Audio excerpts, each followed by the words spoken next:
हिजो ब्राजिलले आफ्नो इतिहासकै सबैभन्दा ठूलो पुलिस रेड लन्च गरेको थियो जसमा ब्राजिलकै one of the most powerful र डेन्जरस ड्रग ग्याङ रेड कमान्डलाई टार्गेट गरिएको थियो।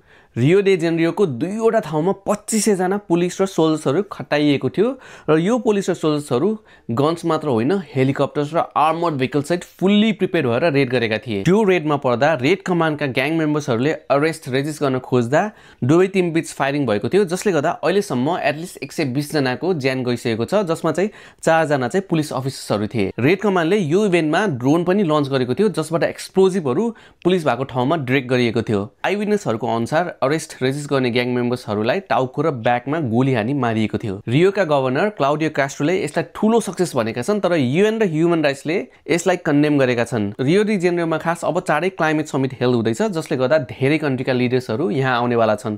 सो कतिले चाहिँ यही इभेन्टको लागि यो सहरको क्राइमलाई क्लिन अप गर्न यस्तो गरेको हो भनी शंका गरेका छन्।